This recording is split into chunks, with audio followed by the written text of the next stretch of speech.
Sinundan ko ng tingin ang lumipad na eroplano kung saan nakasakay si Mabel. At isang patunay na dito na talaga nagtatapos ang lahat. Mabel will always be my life. But I don't deserve to be even part of her life. Isabel's POV. Marahan kong inangat sa ulo kong suot kong sunglasses. I looked around and smiled.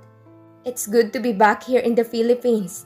Isang taon nang mabilis na lumipas at halos hindi ko napansin yon dahil sa sobrang pagka-busy. Nabaling ang atensyon ko sa isang malaking poster dito. Lumapit ako dito at pakiramdam ko ay may kung anong lungkot ang bumalot sa akin. It's Devin's picture, kung saan minomodelo niya ang airport na ito. Isang taon nang lumipas pero still mas sumikat pa siya. I smiled bitterly. Totoong hindi ko siya maalala nung pagkagising ko at hanggang makapunta ako ng Amerika, but not anymore. My memories started to come back a few months ago. Lahat naaalala ko na. Pati yung araw na pinili niya yung ibang tao kaysa sa akin. Akala ko dahil nawala siya sa utak ko ay makakamove on na ako ng tuluyan. Pero hindi. Even after I lost my memories, alam ko at ramdam ko na may kulang. Nagulat ako nang may biglang humatak ng maleta ko mula sa pagkakahawak ko. At nung tiningnan ko kung sino ang may gawa nun, ay nanlaki ang mata ko. Anong ginagawa mo dito? Una ko agad na tanong sa kanya, ngunit sa halip ay nginitian niya lamang ako. Kaya lumapit ako at piningot ko siya ng malakas. Aray naman, Isabel, masakit kaya? Sabi niya at nagpout pa, kaya natawa ako. Ang cute-cute mo talaga, Art, sabi ko. Ow, don't call me that name.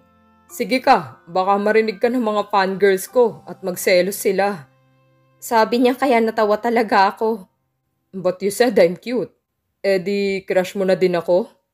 Umiling-iling ako. Napakakulit talaga nito.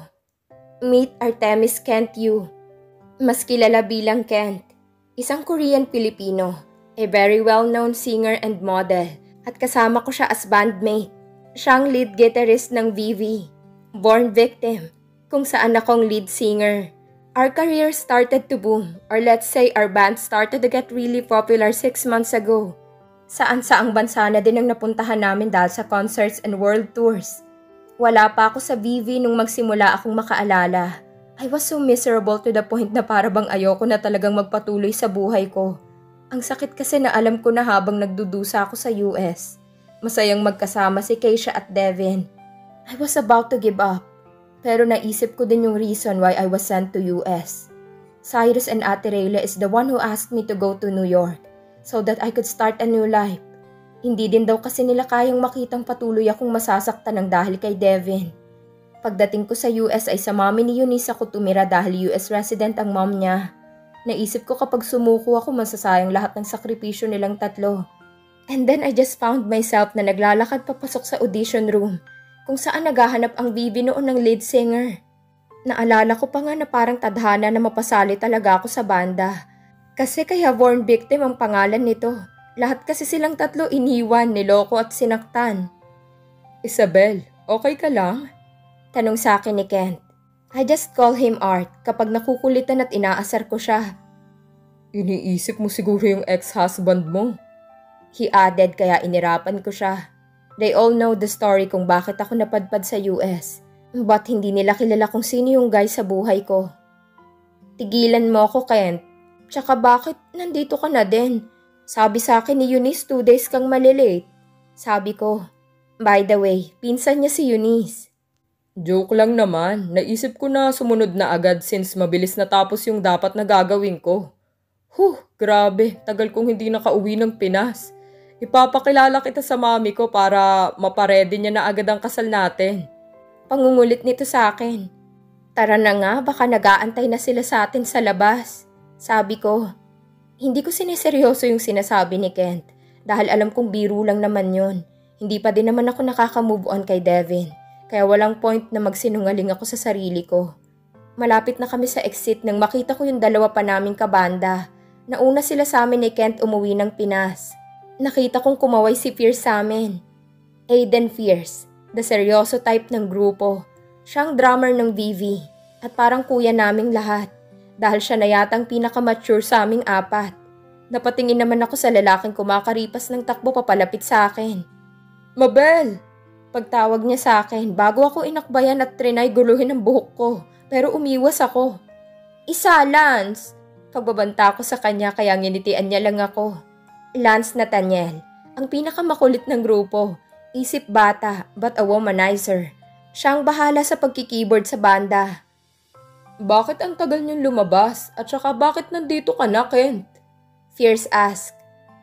Namiss mo ba ako, tol? Nababakla ka na, no? Pangiinis ni Kent kay Fierce at hahawakan niya pa sana ito, kaso tinapik na siya agad ni Fierce. Ouch! You just hurted my feelings. Nagtawanan na lang kami dahil sa kabaliwan ng isang to. Ano na? Bakit nandito pa din kayo? Diyos ko, kayo talaga, wala kayong ginawa kundi estresin ako. Napalingon kami sa dumating at si Manager Heidi pala ito. Hi, Manager! Sabay-sabay pa naming bati dito. Bilisan nyo na, ang dami ng fans sa labas. Mahihirapan kayong makarating sa unang event nyo dito sa bansa. Napakatitigas talaga ng mga ulo nyo. Manager added kaya nagtinginan lang kaming apat. Ikaw kasi, sabay-sabay naming sabi at nagturuan pa kami sa isa't isa. Nagtuturuan pa talaga kayo? Bilis na! Sumunod na kayo sa security! Sabi ni Manager at tumawak pa sa sentido niya. Si Kent talagang may kasalanan eh. Sabi ni Lance. Ano nga ko? Ito kayang si Isabel yun. Hani ni Kent. At bakit ako? Nakasimangot kong tanong dito. Magsitigil na daw sabi, di ba? Fierce interrupted us dahil kahit naglalakad na kami, nagsisisihan pa kaming tatlo. Malapit na kami sa exit ng... Nandiyan na ang baby! Sigaw nung isang fan, kaya natigilan na yung mga iba pa. At nanlaki ang mata ko nang makita ko yung dami ng tao na nag-aabang sa amin. Born victim! We love you, baby! Nahirapan kaming makadaan at mayat maya may humihila sa amin at halos maglakang pangako kakangiti sa kanila. Mabel, ang ganda mo talaga sa personal! My gosh, nakita niyo ba yun? Kinindatan ako ni Lance! Kent, ang gwapo mo sobra! Pakis naman, Fierce! Mabuti na lang din at may dumating na karagdagang security kaya nakalagpas kami sa dami ng fans na yon hanggang makasakay kami sa van namin. Grabe, feeling ko na-rape ako. Pag-iinerti agad ni Kent. Parang ikaw nga yung mukhang rapist. Pangiinis ni Fierce dito. Ang sama mo talaga sa akin, Papa Fierce. Nagbabakla-baklaan pang boses ni Kent. Mabel, lipat na lang kaya tayo ng kotse. Ang ingay ng mga to. Sabi ni Lance na nakasimangot. I just smirked at binuksan yung bottle of water na nandito para sa amin. Ininom ko yon. Mahabang araw pa ito. Ang first appearance namin dito sa bansa ay isang magazine launch kung saan guest ang VV. Pagdating namin sa event ay hindi pa ito nagsisimula. Kaya sinimulan na kaming ayusan sa isa sa mga rooms dito. Halos isang oras lamang ay rinig na namin ang ingay sa labas. Mukhang maraming fans ang nandito. Imposible namang fans namin sila dahil surprise guesting to. Popular ba talaga yung magazine? O yung model? Hoy Kent, alam mo ba yung name ng... Itatanong ko sana kung ano yung name ng magazine. Kaso pumasok yung isang stop at sinabing oras na para lumabas kami. Hindi na ako nagulat nang tumayo at lumapit sa akin si Kent. At siya mismong nagkabit ng headset sa isa sa mga tenga ko. Isa tong way para hindi ako mawala sa focus at tono. Thanks, sabi ko and he just smiled at me. Lance, Fierce, tara na. Pagtawag ko sa dalawa, kaya nagtayuan ng mga to at sumunod sa amin sa labas. Matitinding sigawan ang naririnig namin sa likod pa lang ng stage. And before we start our magazine launch, we are delighted to announce that one of the world's most trending band is here to perform for us. Everyone, please welcome the Born Victim. Masiglang pag-aanunsyo ng MC kaya lumabas na kami. Masigabong palakpakan at tila nagkikislapan ng paligid dahil sa mga pagkuha ng litrato ng media ang sumalubong sa amin. Nagpunta na kami sa kanya-kanya naming pwesto. At ako'y nanatili sa gitna. I held the microphone and was preparing to start singing. When I felt my body stiffened nang magtama ang mata namin. He's looking at me intently, na para bang minememorize niya ang mukha ko. Devin Oliver Donovan is now sitting in front of me, watching me from the stage. Bakit hindi ko ba naisip na malaki ang chance na siya ang cover ng magazine na ila-launch? Kaya ganito kadami ang tao ngayon. Pakiramdam ko'y nahihigop ang lakas ko at para bang gusto kong maiyak. Dahil makalipas ang isang taon, yung taong iniwan ako'y nasa harap ko na. Yung taong iniwan na ako pero patuloy pa din na tinitibok ng puso ko.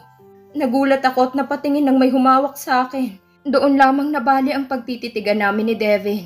Nilingon ko si Kent na muli palang ikinabit ang headset sa tenga ko dahil nahulog ito. Are you ready? Tanong niya sa akin kaya tumango ako at ngumiti. Philippines! Are you ready for the born victim? Narinig kong sigaw ni Pierce sa mikropono. Ito ang hudyat na magsisimula na kami. By that question, the crowd started to go crazy and wild. Pinigilan kong sarili ko na tingnan si Devin dahil nawawala ang atensyon ko sa gagawin namin. Focus, Mabel. Hindi ba sinabi niya nang kalimutan mo na siya? Mag-focus ka.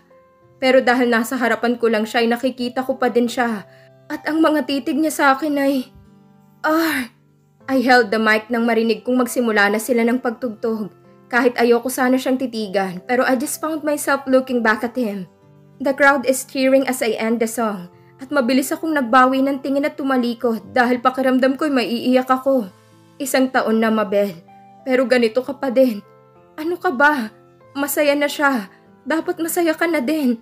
Pagbaba ko mula sa backstage ay nagulat ako nang makita ko si Devin na naka-cross arm sa isang gilid. Mabel. He called me at pakiramdam ko ay parang lalabas ang puso ko sa kaba. Humakbang siya papalapit sa akin at halos pigilin ko ang paghinga ko. Hahakbang pa sana siya kaso humakbang ako palayo. Ayoko nang maging tanga ulit. Why are you here? Tanong ko. I just wanted to talk to you. He said, kaya napatingin ako sa kanya. At hindi ko mawari pero I can see longing in his eyes. Ano-anong naiisip mo, Mabel? Imposibleng na-miss ka niya. Para saan pa at mag-uusap tayo? I don't see the point. Alam ko na okay at masaya na kayo ni Keisha. And I just want you to know na masaya ako para sa inyo. Tuloy-tuloy kong sabi. Nakakaalala ka na? He asked me. I smiled at him bitterly. Naaalala ko na lahat, Devin. Lahat. Sagot ko. Mabel, I want you to know na hindi ko gustong... Nagulat ako at maski si Devin nang may umakbay sa akin at mabilis akong hinalikan sa pisngi.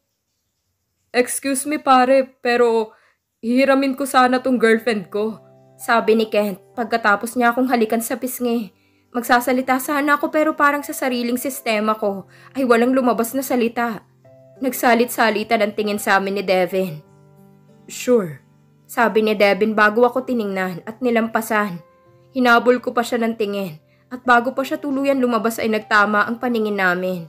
At kahit gusto kong sabihin ang lahat sa kanya, alam kong wala na ding sense yun. Nauna siyang magbawi ng tingin at umalis. Sabi mo kalimutan kita, hindi ba? Pero kahit anong pilit ko, habang buhay ka na yatang nasa puso ko. At ang pagmamahal kong to, ang siyang magpapatuloy na magbibigay ng sakit sa akin.